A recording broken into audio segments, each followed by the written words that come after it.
बिस्मिल्लाहिर्रहमानिर्रहीम। शैतानी हथियार। जिंदगी की वो रात भी अजीब होती है जब बेतहाशा अंधेरों में भटकते हुए आगे बढ़ो तो अंधेरे महताब निगल चुके होते हैं। हमारे अतराफ अनगिनत सदाओं का एक ऐसा जंगल है जहां हम भटकते हैं, हर गुजरते लम्हे की आंख में खटकते हैं। राख होने वाली है, शाम होने वाली है। रोशनी में सायों का एक मेला सा था, मगर वो तन्हा थी। मौत की पनाहों से जिंदगी निकलती है, जुल्म करने वालों से जुल्म बर्दाश्त करने वालों तक एक ऐसी कहानी जिनकी हंसती बसती दुनिया में जहरीले लोगों ने ऐसा जहर फैलाया कि जिंदगी मिटती चली गई। सुबह का सूरज बुझता चला गया। दौलत की हवस में अंधे हो जाने वाले सफाक शिकारियों का भयानक खेल, एक अनोखी कशमकश का आगाज। मुसन्निफ अमजद रईस। क्रिस शेफर्ड ने नॉटेजेस के जुनूब में एक बड़ा घर खरीदा था। आसपास अगरचा कोई दूसरा घर नहीं था, लेकिन ये बेन के स्कूल से बमुश्किल 10 मिनट के फासले पर था।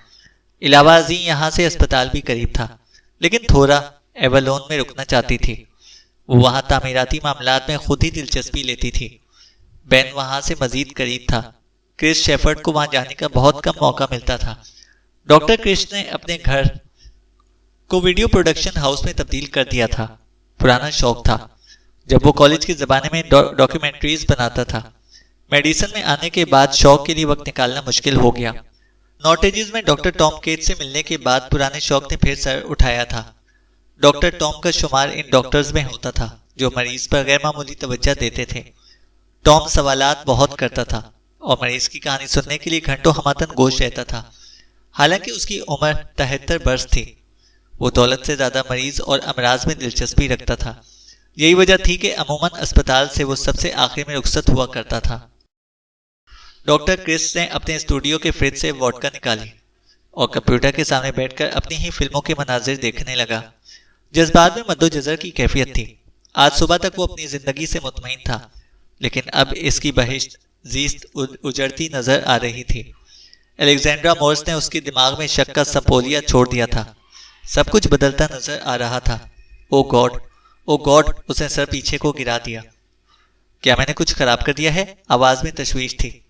क्रिस ने गर्दन घुमाई। वहां थोड़ा खड़ी थी। उसे खबर ही ना हुई कि वो कब वहां पर आई। खिलाफे मामूल उसने इश्ताल अंगेज लिबास लेपतन किया हुआ था। देर से आए हो? क्या मरीज ज्यादा थे? उसने क्रिस को जवाब देने का मौका दिए बगैर दूसरा सवाल किया। हाँ, ज्यादातर रूटीन के थे, वो बोला, लेकिन एक केस सबके लिए परेशान कुन था।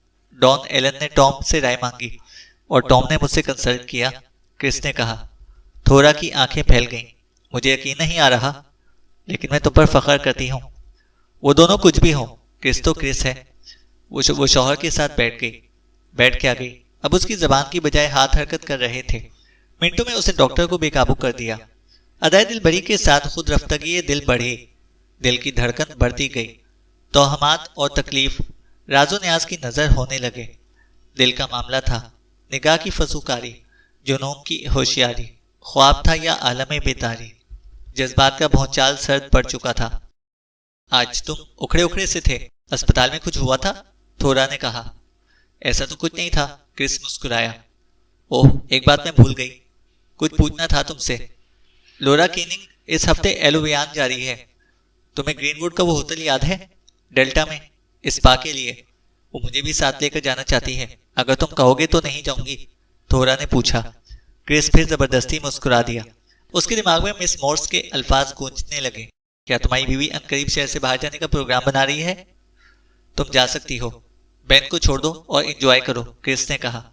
थोड़ा दिलफरीब अंदाज में मुस्कुराई। फ्लाइंग किस करने के बाद उछलकर खड़ी हो गई और ये जा और वो जा।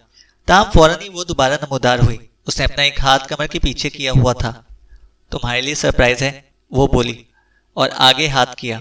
ट्यूब से पेपर शीट निकालकर खोली और क्रिस के घुटनों पर रख दी। क्रिस ने देखा, वो एक बड़ी इमारत का प्लान था।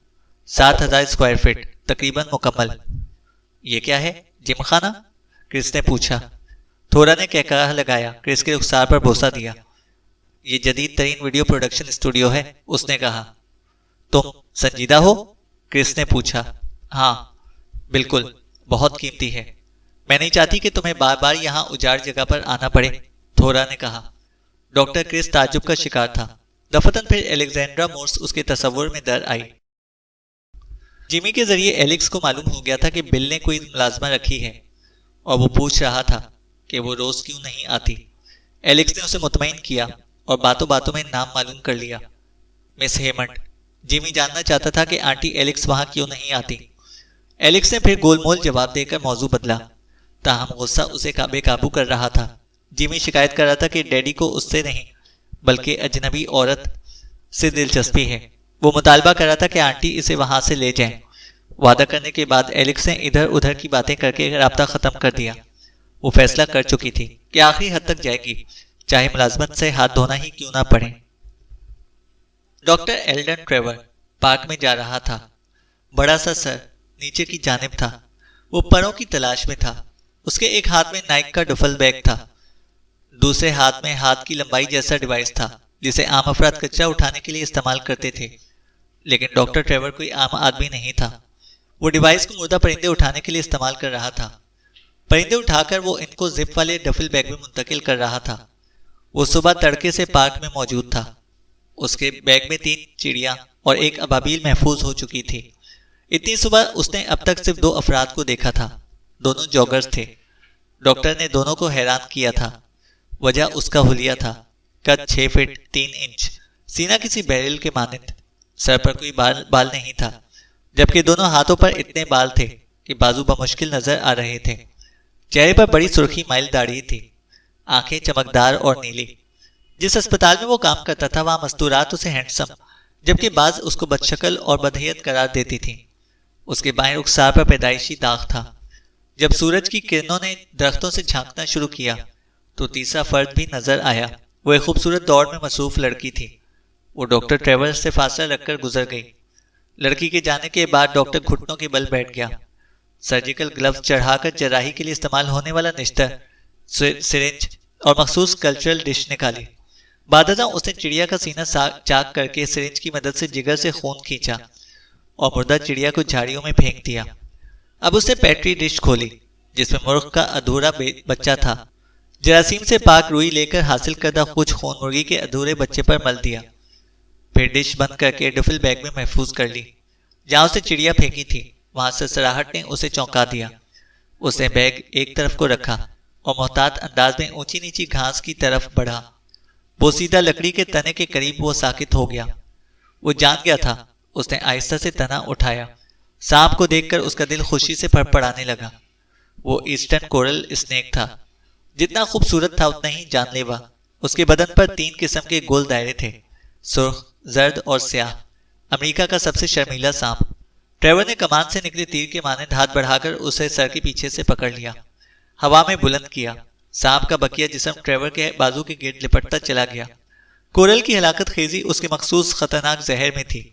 खालिस न्यूरोटॉक्सिन मरकजी आसाबी निजाम को तबाह करके शिकार को मफलूज करता था और बिलाखिर हतमी मौत।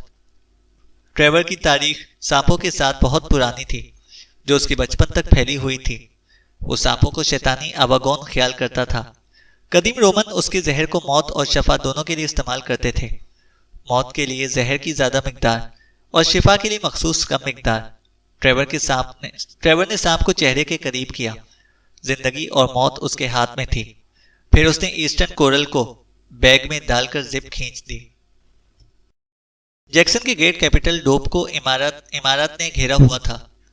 शुमाल के साथ इंटर स्टेट 55 की मशरिकी इमारत में उसकी लैब थी। बाएं जाने बुलंद एम साउथ टावर था। 16वीं मंजिल पर कोने के ऑफिस की तरफ ट्रेवर ने सर उठाया और खिड़की को देखा। वो 5 साल से हर रोज इन खिड़कियों को खामोशी से चेक करता था, लेकिन आज खिड़की से लेजर बीम की माने चमकीली लकीर दिखाई दे रही थी। ट्रेवर के ड्रम जैसे सीने के अजलात खिंच गए। रफ्तार तनफ्फुस धीमी हो गई। कम्युनिकेशन की गलती है या फिर नहीं 5 साल में पहली मरतबा ये तयशुदा इशारा नजर आया था। गलती नहीं हो सकती, कोई गड़बड़ है, लेकिन किस तरफ से? पुलिस, FBI या कोई और? जो भी है, ट्रेवर के नजदीक परेशानी का हल सिर्फ मौत था। खतरे को खत्म करना पड़ेगा। ट्रेवर का साथी एंड्रयू ही उसकी सरगर्मियों से वाकिफ था। सिर्फ एंड्रयू को यह नहीं मालूम था कि आखिरी फैसला ट्रेवर करेगा। डॉक्टर ट्रेवर आगाह था कि एंड्रयू दबाव के सामने खामोश नहीं रह सकता। दोनों की मुलाकात तय थी। ट्रेवर को फैसला करना था कि पहले लैब जाए या फिर मुलाकात करे। वो खतरे की नौयत से आगाह नहीं था। मुमकिन था कि लैब में पुलिस पहले ही से मौजूद हो। उसने 30 मील के फासले पर तयशुदा मकाम पर एंड्रयू से मिलने का फैसला किया। चिड़ियों को तल्फ करना उसे पसंद ना था, ताहम उसने उनको तल्फ कर दिया। उसकी हद दर्जा मोहतात तबीयत एंड्रयू से मुलाकात के लिए भी तरद्दुद का शिकार थी, ताहम उसने मिलने का फैसला किया। कोरल सांप छोड़ने से ट्रेवर को नफरत थी। वो दो तरह से मुफीद था। उसके लबों पर शैतानी मुस्कुराहट नमूदार हुई। नींद क्रिस की आंखों से रूठ गई थी। वो सुबह ही सुबह उठकर गैराज में आया, कार्बन फाइबर बाईसाइकिल उठाकर पिकअप में रखी और टाउन के शुमाल की तरफ को निकल गया। नॉटेजिस टेरेस पर आकर उसने सुजुकी छोड़ दी और बाईसाइकिल चलाने लगा। टेरेस दो तरफा सुरंग थी। आम टनल की बजाय उसे सुर्ख बलूत की कौसनुमा शाखों ने तश्कील दिया था। तुलुए आफताब का आगाज था। उसकी टांगें दरमियानी रफ्तार से पैडल घुमा रही थीं। हल्की फुल्की बारिश शुरू हो गई। कोल्स क्रीक के पुल से आगे उसने टांगों की हरकत को तेज कर दिया, जैसे रेस में शरीक हो। वो गुज़िश्ता 18 घंटों की जहनी परेशानी को कम करना चाह रहा था। 180 का टर्न लेकर उसने वापस जुनूब मगरिब का रुख किया। कुछ देर बाद उसने एक और बाईसाइकिल वाले को देखा। दूर से वो उसी की जानिब आ रहा था। फासला कम हुआ तो डॉक्टर क्रिस शेफर्ड ने देखा कि वो कोई लड़की थी। उसने हाथ इखलाकन हवा में लहराया और अगले लम्हे ब्रेक लगा दिए। वो लड़की एलेक्स मोर्स थी। एलेक्स के बाल पोनी टेल की शक्ल में बने हुए थे।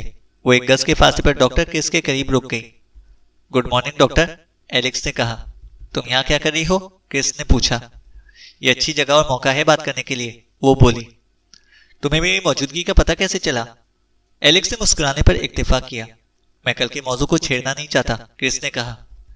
मुझे यकीन है कि तुम्हारे जहन में सवालात होंगे, एलेक्स बोली। क्रिस ने सर घुमाकर दरख्तों की तरफ देखा, फिर वापस एलेक्स पर नजर डाली। डॉक्टर के चेहरे पर गुस्सा था।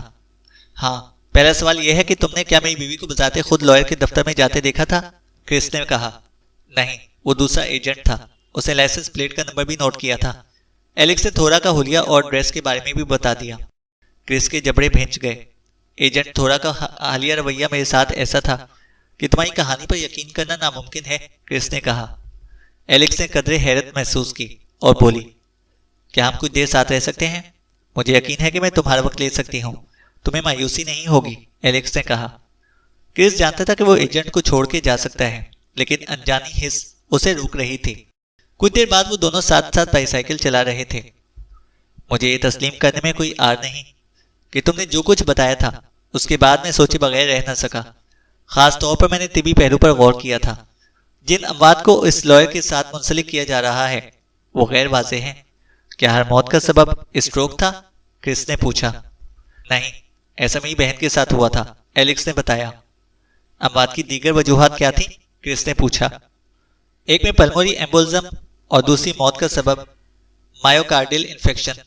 बाकी 6 में कैंसर, एलेक्स ने बताया। कैंसर? तुम मजाक कर रही हो? क्रिस ने कहा। एलेक्स ने नफी में गर्दन हिलाई। 6 के 6 ब्लड कैंसर थे। क्या तमाम अमवात में कैंसर एक ही किस्म का था? नहीं, 3 लियोकीमिया, 2 लिम्फोमास, 1 मल्टीपल मेलोमा, एलेक्स ने जवाब दिया। क्रिस ने दाएं बाएं सर हिलाया। मुझे तुम्हारी जहनी हालत पर शक है। तुम यकीन रखती हो कोई लोगों को मुख्तलिफ कैंसर्स के जरिए कत्ल कर रहा है? क्रिस ने कहा। एलेक्स डॉक्टर को संजीदगी से देख रही थी। आंखें तासुर से आ रही थी। हाँ, मैं जानती हूँ। अगर इसे तस्लीम भी कर लिया जाए तब मरीज मरते मरते कई साल लगा देते हैं। बहुत से लोग तो लीमोकीमिया और लिम्फोमास को शिकस्त देने में कामयाब भी हो जाते हैं, डॉक्टर ने कहा। ये तमाम 18 या इससे कम महीनों में खत्म हो गए थे, एलेक्स बोली। क्या मैं यकीन करूं? डॉक्टर ने कहा। रिकॉर्ड पर है, सिर्फ एक मरीज ने 18 माह से ज्यादा का वक्त लिया था, जबकि उसे बोन मैरो ट्रांसप्लांट दी गई थी। पुरस्कार बात यह है कि तमाम मरने वालों की बीवी या शौहर इसी फैमिली लॉयर के क्लाइंट थे, एलेक्स ने बताया। क्रिस ने सर हिलाया और बोला, तुमने मुख्तलिफ अमराज की बात की है जो एक बड़ी फैमिली से ताल्लुक रखते हैं। दुनिया का बड़े से बड़ा ऑन्कोलॉजिस्ट भी इतने कैंसर्स की वजूहात का पता नहीं लगा सकता। तो ये बताओ कि वो कौन है जो इन वजूहात को जानता है और अमल भी कर रहा है? क्रिस ने पूछा। रेडिएशन लियोकीमिया का सबब बनती है, ये मालूम करने के लिए जीनियस होने की जरूरत नहीं, एलेक्स ने कहा। क्रिस सोचने लगा कि वो दुरुस्त कह रही थी। हिरोशिमा की अक्सर अमवात का सबब लियोकीमिया था। चेरनोबिल में बचने वाले बहुत से इसी का शिकार हुए थे और मुहक्किकीन उम्दन लैब में जानवरों को कैंसर का शिकार बनाते हैं। एलेक्स ने मजीद कहा, हाँ, इसके लिए वो कार्सिनोजेनिक इंजेक्ट करते हैं। डॉक्टर ने एतराफ़ किया। और फॉरेंसिक के जरिए इस केमिकल को ट्रेस किया जाता है, क्रिस बोला। एलेक्स ने मशकूक नजरों से डॉक्टर को देखा। हाँ, ठीक है, लेकिन 18 माह बाद ट्रेस करना मुमकिन नहीं रहता। बेंजीन इसकी एक अच्छी मिसाल है, एलेक्स बोली। बेंजीन से फेफड़ों का कैंसर पैदा होता है, क्रिस बोला। साथ ही लियोकीमिया और मल्टीपल माइलोमा भी, एलेक्स ने कहा। ओहायो और चाइना की फैक्ट्री वर्कर्स में ऐसा हो चुका है, एलेक्स बोली। एजेंट अपना होमवर्क मुकम्मल कर चुकी है, डॉक्टर क्रिस ने सोचा। मुतादिद फैमिलीज की अमवात मकरू खेल की वजह से मशकूक हैं। खेल शुरू से मशकूक था क्योंकि ज्यादातर शौहर हजरात काबिले एतराज मजमूम सरगर्मियों में मुलविस थे, एलेक्स ने कहा। क्या शिकार होने वालों ने तलाक के कागजात दाखिल किए थे, क्रिस ने पूछा। नहीं, एलेक्स ने कहा। क्या शौहर हजरात ने ऐसा किया था? नहीं, एलेक्स ने एतराफ किया। और डॉक्टर उलझ गया। मतलब उन्होंने मस्कूरा लॉयर से राब्ता किया, लेकिन किसी ने भी तलाक के कागजात दाखिल नहीं किए। हाँ, ऐसा ही है। गालिबन एक आध मरतबा ऐसा हुआ था।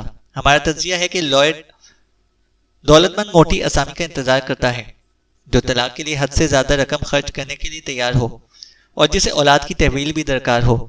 जब लॉयर को क्लाइंट की दौलत और जरूरत का यकीन हो जाता है तब वो अपना दाव खेलता है, एलेक्स ने वजाहत की। हम तलाक की बात करें या मर्डर की? डॉक्टर ने सवाल किया। मर्डर की, तलाक की आड़ में मर्डर की। यही वजह है कि तलाक के कागजात दाखिल नहीं किए जाते, एलेक्स ने बताया। मतलब वो वकील नहीं कातिल है, डॉक्टर ने कहा।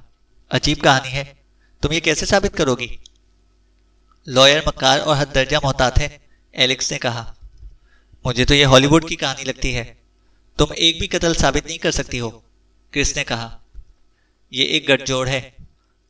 लॉयर दरमियानी कड़ी है, कातिल कोई और है। लॉयर गाहिक फराहम करता है, एलेक्स ने मजीद वजाहत की। डेथ बेड पर मेरी बहन के अल्फाज में कानों में गूंज रहे हैं। क्या तुम ये कहना चाह रही हो कि वकील का साथी कोई डॉक्टर है? डॉक्टर क्रिस ने कहा। डॉक्टर्स कत्ल करने की तहरीक से महफूज नहीं होते, डॉक्टर शेफर्ड। मैं दर्जनों केसेस से आगाह हूं, एलेक्स ने कहा। ऐसे जो केसेस मेरे इल्म में रहे हैं, इन सब में जाहिर है मनसूबाबंदी की गई थी। मिसिसिपी में 4,500 डॉक्टर्स हैं। इनमें अगर माहिर दंदान, मेडिकल टेक, नर्सिस और जानवरों के डॉक्टर्स को भी शामिल कर लिया जाए तो ये एक बहुत बड़ा पूल बन जाएगा, एलेक्स ने कहा। अगर तुम रेडिएशन तक महदूद रहो तो तफ्तीश का दायरा सुकर जाएगा। या इन अलामात पर नजर रखो जो कैंसर की तशखीस से पहले नमूदार होती हैं, डॉक्टर ने तजवीज़ दी।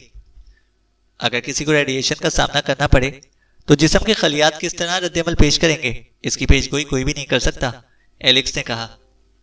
तुम्हारे माहिरीन ने ठीक बताया है, लेकिन ब्लड कैंसर ही क्यों? ठोस ट्यूमर क्यों नहीं? और मेलोनोमास, इनको भी बर वक्त ट्रेस नहीं किया जा सकता, क्रिस ने कहा। लेकिन शायद तुम ऐसा कर सकते हो, तुम एक रेडिएशन ऑन्कोलॉजिस्ट हो, एलेक्स ने कहा। शायद, अगर तुम 10,000 मुश्तबा अफराद की फौरिस को सुकेड़ कर कम कर सको, क्रिस ने कहा। एलेक्स मुस्कुराई।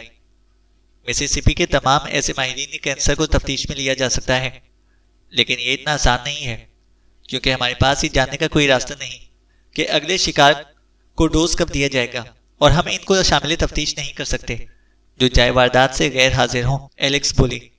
हाँ, और यह सिर्फ डॉक्टर्स का मामला नहीं है, दरम्यान में लॉयर भी है। अगर तुम्हारी मफरूज़े तफ्तीश और तजर्बा दुरुस्त है तो लॉयर दरअसल कातिल के एजेंट का किरदार अदा कर रहा है, डॉक्टर क्रिस ने कहा। तुम दुरुस्त समझ रहे हो डॉक्टर, एलेक्स ने एतराफ़ किया। डॉक्टर हंसा। इन दोनों का रिश्ता कैसे इस्तेमाल हुआ? कोई कातिल डॉक्टर को तलाश करने स्काउटिंग पर तो नहीं जा सकता ना, डॉक्टर क्रिस ने कहा। मैं समझती हूँ कि ये मज़हब का खेज है, लेकिन ये मिलियंस ऑफ डॉलर्स का धंधा है, एलेक्स ने कहा। तुम्हारी कहानी में काफी कुछ है, फिर भी दिल नहीं मानता, क्रिस बोला। क्यों? एलेक्स ने बाईसाइकिल आहिस्ता कर दी। Time factor. कातिल महीनों सालों इंतजार नहीं करता, डॉक्टर ने कहा। दोनों के दरमियान कुछ देर तक सवालों जवाब का सिलसिला जारी रहा। वो दोनों कोल क्रीक का बुलंद पुल क्रॉस कर रहे थे। क्रिस ने ब्रेक लगाए, नीचे उतरा और बाईसाइकिल को कंक्रीट के जंगले के साथ टिका दिया। तुमने मुझे कायल कर दिया।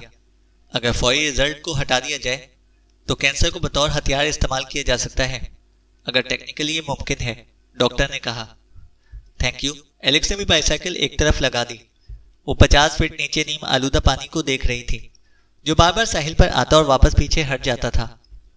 खूबसूरत मंजर है, एलेक्स ने नीचे इशारा किया। मैंने लड़कपन में क्रीक की खूब सैर की थी, डॉक्टर क्रिस ने कहा।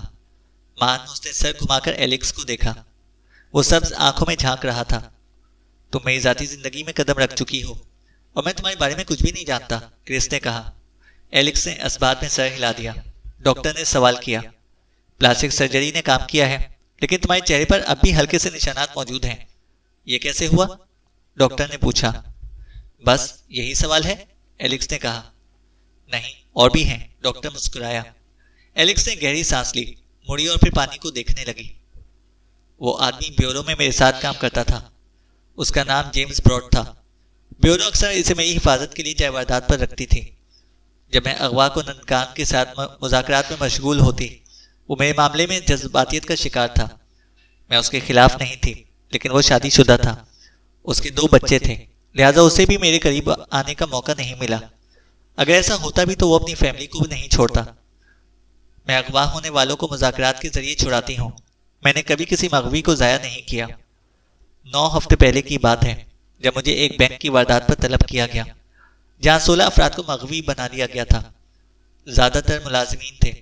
ब्यूरो में अक्सर का ख्याल था कि यह दहशतगर्दी की वारदात है, जबकि मेरा ख्याल मुख्तलिफ था। मुझे यकीन था कि मैं बगैर किसी हंगामे के मगवियान को छुड़ा लूंगी। ताहम बालाई सतह से दबाव के बायस रेस्क्यू टीम को टास्क सौंपा गया। मैं समझती थी कि इस तरह बैंक के अंदर अफराद की जान खतरे में पड़ जाएगी, जो मुझे मंजूर ना था। मैं हिसार फलांग कर सीधी बैंक में चली गई। चंद स्नाइपर तक ये इतला बर वक्त ना पहुंच सकी कि मैं बैंक के अंदर हूं। मैं लॉबी में थी जब स्नाइपर्स ने खिड़कियों और दरवाजे पर गोली चलाई। मैं बच गई, लेकिन शीशे और लकड़ी के टुकड़े मेरे चेहरे पर लगे। बैंक के अंदर से भी गोली चली थी। मुझे नहीं मालूम था कि जेम्स ब्रॉड मेरे पीछे है। ट्रेनिंग के मुताबिक उसे मुझ पर फायरिंग करने वालों से निपटना था। बजाय इसके एलेक्स के रुखसार पर आंसू फिसल पड़े और वो चुप हो गई। गलतफहमी में वो मेरे हाथों मारा गया। हैं? प्लीज, क्या तुम्हें मेडिकल लीव पर नहीं होना चाहिए? डॉक्टर ने उसका शाना दबाया। कुछ इसी किस्म का मामला है, वो बोली। डॉक्टर पर अचानक बहुत कुछ आया हो गया। क्या तुम अपने तौर पर तन्हा काम कर रही हो? एलेक्स ने अबदीदा नजरें उठाई। हाँ, गुज़िश्ता 5 हफ्ते में मैंने जो कुछ भी किया उसकी ऑफिशियल बुनियाद नहीं थी। अगर उनको इल्म हो जाए तो मेरी नौकरी गई, एलेक्स ने कहा। क्रिस ने धीरे से सीटी बजाई। तुमने सब सच बताया है तो FBI मुलविस क्यों नहीं है? एलेक्स उदास दिखाई दी। दर्जनों वजूहात हैं। कत्ल स्टेट क्राइम है, फेडरल नहीं। मेरी कहानी में ज्यादातर मवाद ठोस हकायक पर मबनी नहीं है, मतलब शवाहिद का फुकदान है। मुझे पेशा वराना जराए की जरूरत है। डॉक्टर, तुम मेरी आखिरी उम्मीद हो, एलेक्स ने कहा।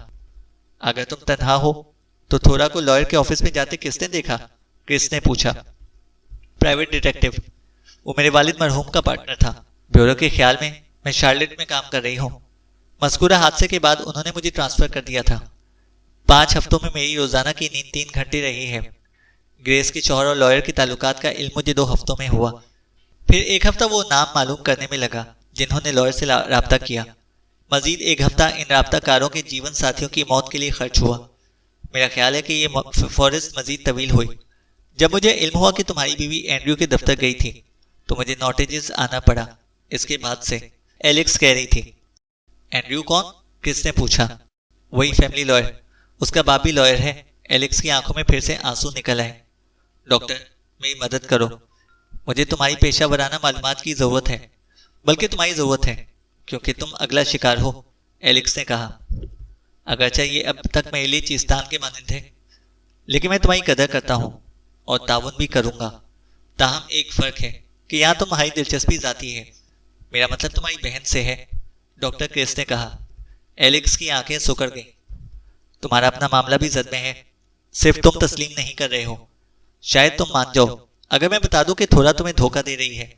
वो इसी टाउन में सर्जन मिल के साथ मुलविस है। सर्जन का नाम शेन लेन सिंह है, एलेक्स ने बताया। क्रिस ने शौक को दबाने की कोशिश की। बकवास है, उसने सरगोशी की। नए घर में वो दोनों 2 मरतबा मिल चुके हैं, एलेक्स ने बताया। तो क्या हुआ? मुमकिन है वो पड़ोस हो और थोड़ा उसे घर दिखाने के लिए ले गई हो।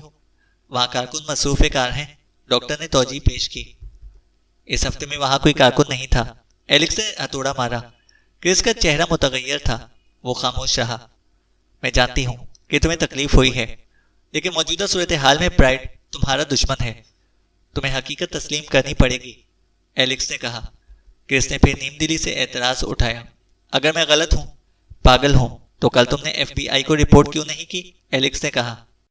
डॉक्टर खामोशी से कुछ देर तक पानी को खंगालता रहा, फिर बोला, थोरा ने कल रात मुझे बताया कि वो टाउन से बाहर जा रही है। एलेक्स का मुंह खुल गया। कहाँ जा रही है? डेल्टा की जानिब, स्पा इन ग्रीनवुड, एलोवेयान। 3 रातों के लिए, डॉक्टर ने जवाब दिया। माय गॉड, वो तेज जा रहे हैं। तुम्हारे लिए खतरा बढ़ गया है, एलेक्स मुस्तरिब हो गई। ताखीर हो गई है, मुझे चलना चाहिए, क्रिस ने कहा। मुड़ते मुड़ते अचानक एलेक्स ने उसका बाजू थाम लिया। दूसरे हाथ से उसने सेलफोन निकाला। इसे रखो, मेरा नंबर प्रोग्राम है। इसको मैं और तुम आज़ादाना इस्तेमाल कर सकते हैं। ये वाहिद महफूज राब्ता है हमारे दरमियान, एलेक्स ने कहा। डॉक्टर ने मुश्तबा नजरों से फोन को देखा, तहम उसे ले लिया। चंद घंटों बाद एलेक्स मरकजी शाहराह पर पैदल थोड़ा के ताकुब में थी। ताकुब फिटनेस सेंटर से शुरू हुआ था। एलेक्स की ख्वाहिश और जरूरत एक फोटो था। वो डॉक्टर शेन लेन सिंह के हमरा थोड़ा का फोटो बनाकर क्रिस के शकूक और ज़हनी कशमकश को मुकम्मल तौर पर खत्म करना चाहती थी। अचानक एलेक्स का फोन बोल उठा। कॉल क्लेमर ने की थी। उसने बताया कि वकील एंड्रयू को उस आदमी पर शक हो गया था जिसे क्लेमर ने उसके पीछे लगाया था। क्लेमर का आदमी सुराग खो बैठा। किसी दूसरे आदमी को एंड्रयू के घर पर लगा दो, बिलाकर वो घर ही जाएगा, एलेक्स ने कहा। शायद मुझे खुद जाना पड़े, क्लेमर ने कहा। ठीक है, मैं बाद में बात करूंगी। एलेक्स ने थोड़ा को रुककर फोन पर बात करते देखा था, जिसके बाद वो वापस पलटी। एलेक्स फुर्ती से करीबी दुकान में दाखिल हो गई। जब थोड़ा दुकान के सामने से गुजरी तो एलेक्स ने शीशे में से उसका चेहरा देखा। चेहरे के तासुरात संजीदा थे।